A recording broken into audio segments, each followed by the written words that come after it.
Selamat siang, Miss Destri dan teman-teman sekalian yang menonton juga. Perkenalkan, kami dari kelompok 3. Saya, Hans Christian, dan teman-teman saya ada Rama Utama Putra, ada juga Fernando Dedi. Halo. Eh, say halo dong. Halo, halo, halo. Nah, pada video kali ini kami akan membahas mengenai proyek ujian akhir semester kami pada mata kuliah kecerdasan buatan. Pertama saya bahas dulu judulnya itu aplikasi penentuan zona COVID-19 daerah Jakarta menggunakan algoritma K-means clustering dengan perhitungan jarak Euclidean distance. Boleh next, Deb? Nah, saya jelaskan dulu nih sedikit mengenai latar belakangnya. Kenapa sih saya mau pilih judul ini? Pertama, untuk menguji kemampuan peneliti, ya kami bertiga, itu terhadap pemahaman algoritma clustering ini.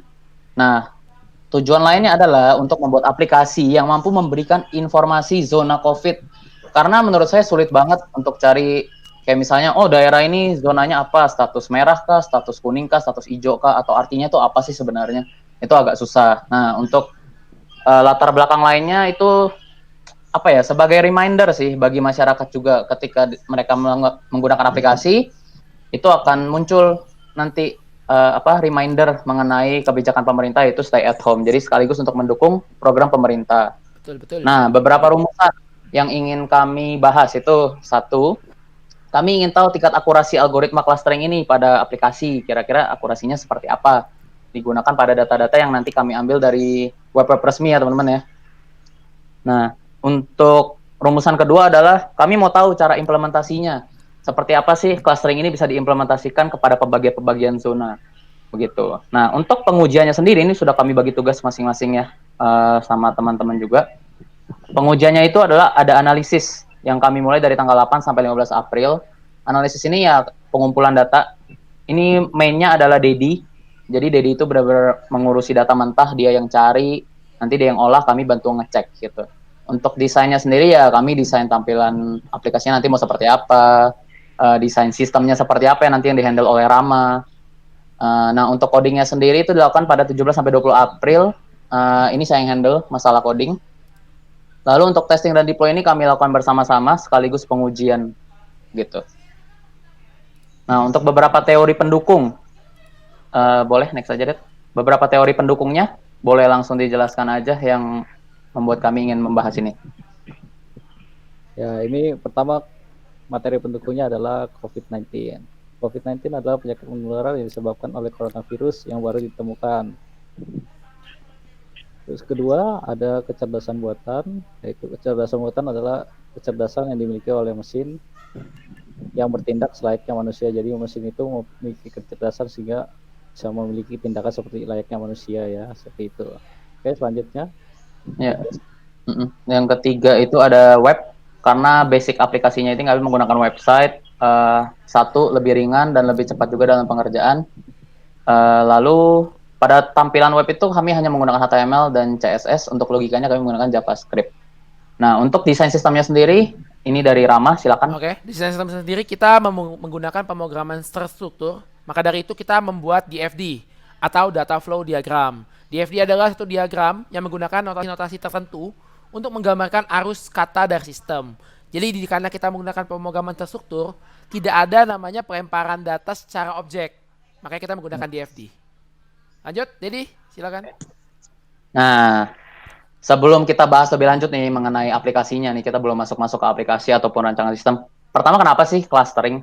Jadi kalau menurut pemahaman kami ya, kami menggunakan clustering itu karena parameter yang digunakan untuk penentuan zona COVID itu selalu berubah setiap waktu. Jadi nggak bakal stay parameternya. Bisa aja hari ini berapa, besok berapa. Nah, parameter-parameter itu apa aja ntar akan dibahas. Nah, menurut kami penggunaan clustering itu akan lebih efektif pada pengecekan data-data seperti itu. Jadi itu alasan menggunakan clustering. Nah, untuk next-nya, clustering itu sebenarnya seperti apa ya? Ya, terima kasih Bapak Hans. Kita langsung ke rumus Kamen's clustering. Oke, di sini di layar kalian ada pengukuran jarak Euclidean distance. Untuk Kamen's clustering kita menggunakan pengukuran jarak dengan rumus Euclidean distance. Kenapa? Sebenarnya pengukuran jarak itu ada tiga, yaitu ada Euclidean distance, Manhattan distance, dan Minkowski distance. Cuman menurut jurnal yang kami temui, kita menemukan bahwa Euclidean distance itu ternyata lebih akurat, akurasinya lebih tinggi ya teman-teman ya. Ya, lebih Yes. tinggi. Jadi makanya kita pakai Euclidean distance. Untuk rumusnya yaitu D sama dengan akar X1 min X2 kuadrat ditambah Y1 min Y2 kuadrat. Jangan dibalik teman-teman.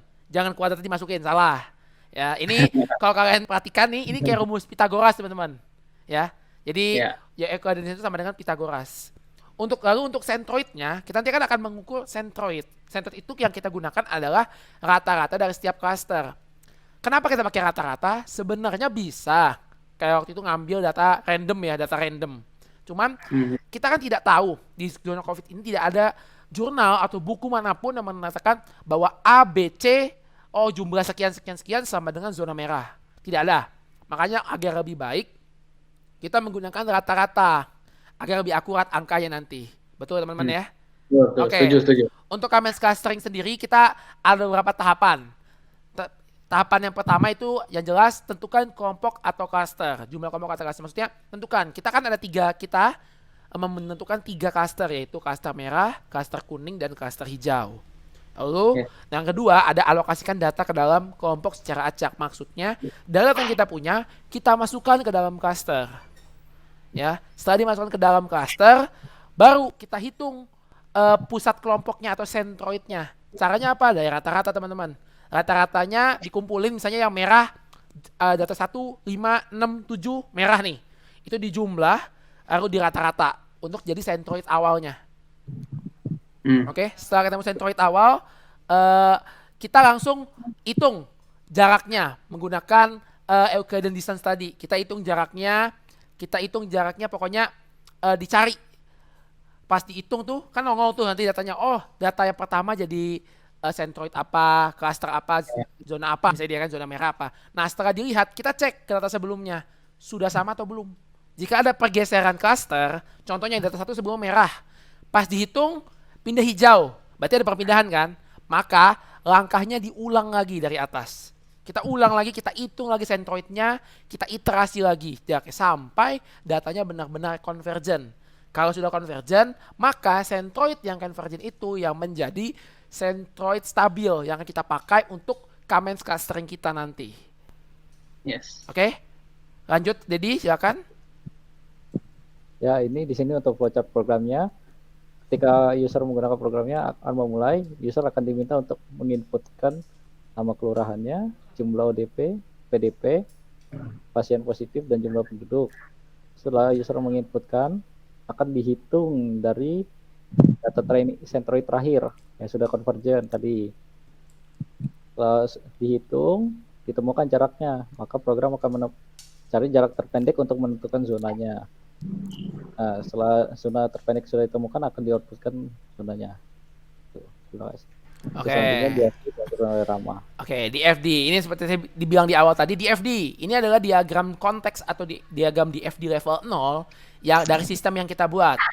Ya, di situ terlihat ada sistem aplikasi penentuan zona COVID, lalu ada satu entitas yang menginput yaitu user untuk memasukkan data dan nanti aplikasi akan menampilkan data terkait data-data yang dimasukkan oleh user. Lalu untuk programmer di sini adalah entitas yang memprogram sistem. Dia hanya memasukkan data training. Lanjut, Dedi. Nah, untuk di FD level 1-nya, ini adalah proses yang lebih jelas. Untuk yang paling atas, itu ada proses penghitungan data training. Jadi si programmer itu memasukkan data. Lalu sistem itu akan memproses datanya. Lalu akan menyimpan di dalam bukan database sih, akan menyimpan dalam memori dari website sistem sampai user itu memasukkan data. Nah, lalu nanti user itu akan memasukkan data berupa ODP, PDP, positif, dan jumlah penduduk. Nah, sistem nanti akan memproses dan mengambil data dari centroid. Data-data centroid dari memori yang sudah disimpan di website tadi. Setelah dihitung, user akan mendapatkan outputan berupa zona apakah yang dari data-data yang user inputkan itu termasuk zona apa? Merah kah, kuning kah, atau hijau kah? Oke. Yes. Oke, untuk metode pengujian sendiri, jadi selama kita meneliti, kita memutuskan untuk melakukan metode pengujian black box atau pengujian dari interface. Nanti akan dijelaskan oleh saudara Hans untuk metode pengujiannya berupa tampilan website. Jadi kita langsung aja ke Fernando Dedi ya untuk data ya, bisnis Dedi ya. Ya, betul. Oke Dedi, silakan. Langsung ya data ya. Ah ini data nih teman-teman. Silakan Dedi, dipindah dulu. Ya, untuk Screen. perhitungan manualnya. Ya mantap sekali. Sedap. Nah, ini untuk perhitungan manualnya. Pertama kita lihat dulu datanya ya. Ya, ini datanya diambil dari corona.jakarta.go.id ya. Jadi Yeah. sudah terpercaya ya datanya ya. Website resmi. Ini kita ambil dari kapan, Det? 15 April, Det ya? Ya, Ya, ini datanya per 15 April 2020 ya. Jadi nanti Nah, jangan ini- ada tuh yang ngechat-ngechat. Datanya salah, datanya salah. check Nah, it out dulu, bro. Ya, ini data training ini diambil dari yang tadi ya. Setelah itu kita masuk nih. Kita tentukan dulu apa sentroid pertamanya nih, ODP, PDP positif dan jumlah penduduknya. Itu diambil dari sini, rata-ratanya setiap zonanya ini. Ya, Mantap, Oke. betul. Setelah masuk baru yang ini dikalikan dengan rumus equilibrium distance tadi. Setelah itu ditemukanlah ini era. Lalu masuk ke cluster 2. Karena data zonanya berubah, kita cari rata-rata lagi di sini sesuai dengan zonanya. Nah, setelah dihitung ternyata masih ada false, maka itu akan diulang terus sampai kondisinya terus semua seperti ini. Oh, itu kalau udah terus semua artinya udah convergen tuh ya. Jadi Ya, ya. udah convergen dong. Nah, Semua. jadi sentroid tadi pakai yang mana tuh, Det? Yang itu ya, Det ya? Yang convergent itu ya, Det ya? Yang paling atas Iya. itu ya, Det? Ya, ini benar. Nah, itu tuh. Nah, jadi itu nanti teman-teman yang dipakai buat menghitung data-data yang user inputkan tadi sesuai dengan DFD. Itu yang akan Iya. di-store tuh. Itu yang akan menjadi acuan data kita nanti hasilnya apa sih? Nah, dari Centroid itu yang sudah di-training kepada AI-nya. Ya. Kan? Oke. Nah, lanjut ini yang paling disukai ya, demo aplikasi. Silakan Bapak Hans. Monggo. Oke. Nah, ini gimana nih gue buat ininya nih? Jadi ada filenya nggak? Nggak ada. Silakan Nggak Hans langsung share screen saja. Jadi matikan screen-nya, nanti Hans share screen. Silakan. Sebentar ya, teman-teman. Tadi edit sama editor. Sebentar ya, sebentar teman-teman. Nanti kita akan potong videonya ya teman-teman sampai layarnya berubah. Oke teman-teman. Oke teman-teman, sudah sampai, sudah nongol nih. Oke. Silakan saudara. Jadi seperti yang tadi Rama bilang, metode pengujian pada penelitian kami ini menggunakan black box. Yang intinya kami akan membahas banyak di interface ini. Nah, untuk tampilan webnya sendiri, ini merupakan tampilan awal. Dan tampilannya cuma satu. Jadi cuma tampilan ini aja. Yes. Dari header, navbar, dan disinilah tempat user nanti akan menginputkan seluruh parameter yang dibutuhkan oleh program untuk mengecek apakah zona itu merah, kuning, ataupun hijau. Nah, pertama yang ingin saya jelaskan terlebih dahulu adalah tampilan ini, toggle data training ini. Ini merupakan data-data training yang tadi sudah diinputkan oleh programmer ke dalam, yaitu saya input. Udah masuk semua ke sini sesuai dengan data Excel tadi yang ditunjukkan sama Fernando Dedi. Jadi ini data-data yang merupakan dari corona.go.id itu ya, Det ya. Ini udah data-data dari sana ya. Nah, untuk penentuan zonanya sendiri, merah, kuning, hijau ini dapat dari mana? Ini didapat dari ada website namanya tirto.id, dia mengupdate lokasi-lokasi COVID Corona. Jadi kami mengambil semua dari situ. Nah, untuk tampilan ini pertama, kenapa sih dibuat tampilan data training? Satu, tujuannya ini untuk programmer, untuk mengetahui apakah program dia sudah berjalan dengan semestinya, apakah AI-nya sudah berjalan dengan semestinya, sudah memproses dengan betul. Seperti yang ditunjukkan pada Excel, tadi sampai iterasi kelima ya, Det ya? Yep, betul. Tadi sampai iterasi kelima, dan sentroid terakhirnya adalah ini. Hasilnya sama persis, hanya beda jumlah koma di belakangnya saja. Nah, artinya AI-nya sudah berjalan dengan baik, dan ini tidak diketik sendiri ya teman-teman ya, ini diprogram, tapi dijelaskannya nanti. Nah, untuk tampilan data trainingnya seperti itu. Kita langsung aja masuk nih ke tampilan yang ditunggu sama user. Di sini adalah pertama, inputan pertama ini adalah user menginputkan kelurahan yang ingin dicari. Ini opsional sebenarnya. Boleh diketik, boleh tidak. Karena kan tujuan program ini adalah mencari zona yang kamu mau dengan parameter ODP, PDP positif penduduk, merah, kuning, atau hijau. Jadi ini opsional. Cuma kalau bisa dimasukin. Contoh, Pademangan Barat. Aduh, daerah Nah, sendiri tuh. Iya dong. Untuk jumlah Pademangan Barat. ya, Pademangan Barat itu 6417. ODP-nya 6417. Ini nggak boleh sembarangan masukin ya, teman-teman. Karena hasil zonanya nanti juga akan sembarangan. Jadi mendingan masukin sesuai dengan data yang kalian punya. Jangan sembarangan. 93 untuk jumlah penduduknya 93.448. Nah, kalau pada data trainingnya, pada Mangan Barat itu akan menghasilkan zona merah. Tapi, apakah setelah di training dan dicek hasilnya akan merah?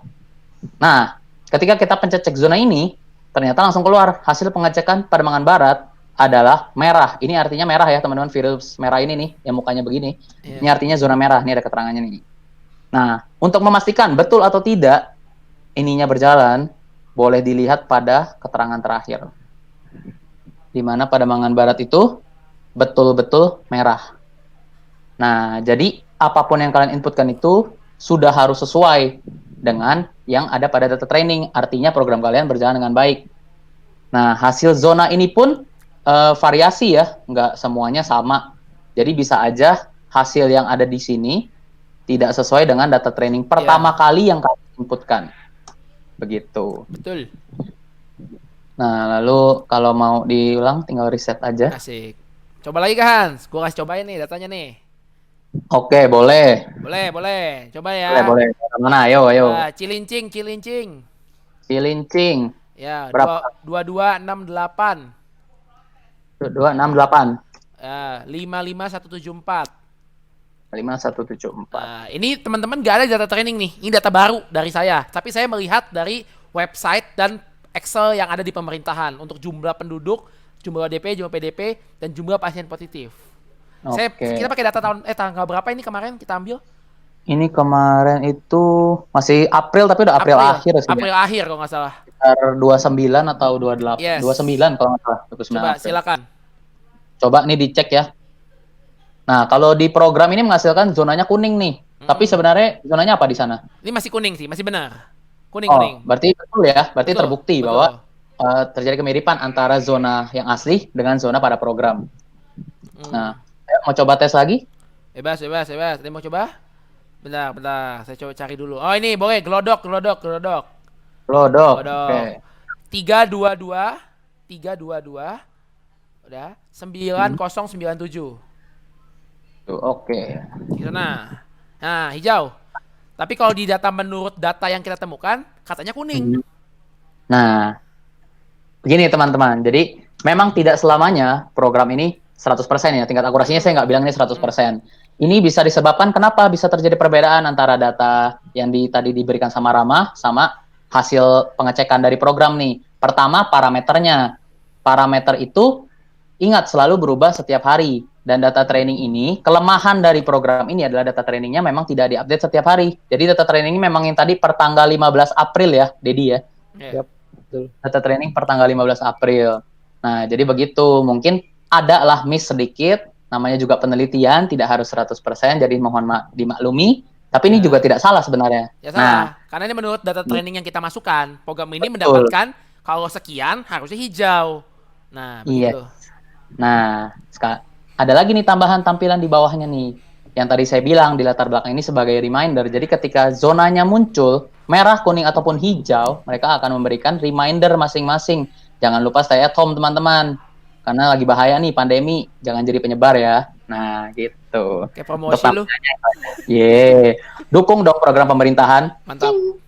Ya. Mantap. Ini diedit gak sih? Enggak diedit. Bodo amat gue masukin. Oke, lanjut. Nah, jadi begitu. Mau codingan untuk tampilannya begini. Oke, lanjut untuk codingannya. Pasti apalagi terutama dosen nih ya. Dosen biasanya kan bisa nesting nih ya, negative thinking. Jangan-jangan dia ketik semua tabelnya. Enggak, ya dosen ya. Bisa dicek. Jahat ini sekali. Untuk data training memang diinputkan sendiri. Seperti yang tadi saya bilang, kelemahan dari program ini adalah kami menginputkan secara manual. Pertama karena keterbatasan waktu. Kedua karena menurut kami agak kurang pas menggunakan database hanya untuk menampung satu data seperti ini. Jadi sangat sayang sekali. Nah, untuk centered awalnya juga dimasukkan tadi seperti yang dijelaskan oleh Rama, harus dirata-rata terlebih dahulu dari setiap cluster data trainingnya. Ini hasilnya sama kok sama yang kayak di Excel. Nanti kalau nggak percaya saya tunjukin. Lalu ini saya langsung jelaskan aja yang bagian algoritmanya. Nah, untuk pembuatan tabel sendiri itu menggunakan JavaScript. Jadi tabel tadi tidak saya buat satu-satu ya teman-teman ya. Nggak mungkin kalau ada 10 iterasi saya bikin 10 biji, itu enggak.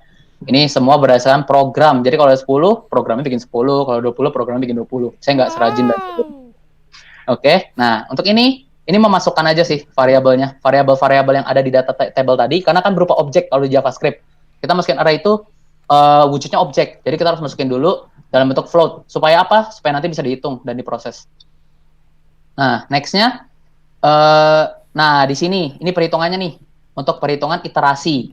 Jadi di sini kita buat tabel iterasi, plus perhitungan iterasi M1, M2, dan M3-nya, seperti yang ada di Excel. Menggunakan rumus apa tadi? Euclidean distance. Yes.